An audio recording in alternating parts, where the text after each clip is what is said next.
I was in Manchester over the weekend. We went to go see Louis Tomlinson, me and Grace. It was brilliant. And the second day we went shopping.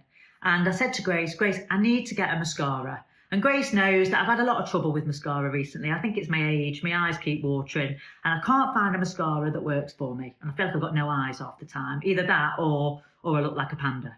So I says, right, we'll go to Selfridges and I'm going to go to one of the ladies on the makeup counter because I'm not going to buy off the shelf anymore and I'm going to go and ask them for their advice.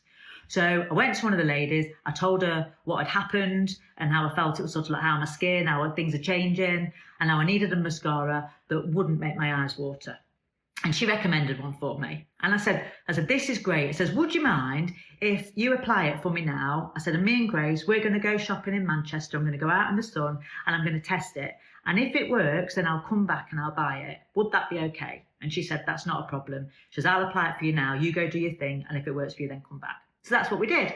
So we went out shopping. I went out in the sunshine and it didn't even feel like I had a mascara on, which was great. And Grace would say to me, Mum, it's not smudged at all. Mum, it looks really nice. And so after a couple of hours, I said, you know what? I said, I'm going to go back and I'm going to go buy it.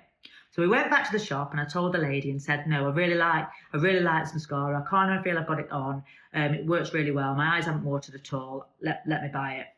And she said, brilliant. And she took the transaction for me.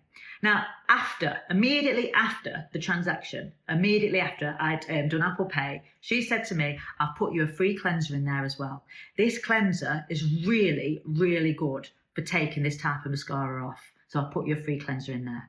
Now, some of you might say, oh, well, that's really kind of you really kind of her for putting a free cleanser in. And it is really kind. Yet she missed another sale. And I couldn't help feel disappointed. If she'd have just slowed her pace, if she'd have just sequenced her conversation differently and talked to me about the cleanser before she turned on her heels after giving me the free one, rather than receiving £30 for the mascara, she'd have received £60 for the mascara and the cleanser, because there is a very, very, very good chance I would have bought both, okay? Because I've struggled with this recently, okay? And if there's something that's just worked, I would buy the alternative product as well, okay? The other product as well. She could have upsold that to me just by slowing her pace, asking a few more questions, being a little bit more curious. Now, I know you might say, well, 30 quid, 60 quid, it's not very much, Lizzie, like what are you talking about? But let's just add a few noughts on now, because I say numbers, well, it doesn't matter small or big, just add a few noughts. So let's imagine that product one is £3,000 and product two is £3,000, okay? So the total order that you could have got, the total sale is £6,000. You've just left 50% on the table, okay? Change the sequence of your conversations. Adapt and match the customer's needs.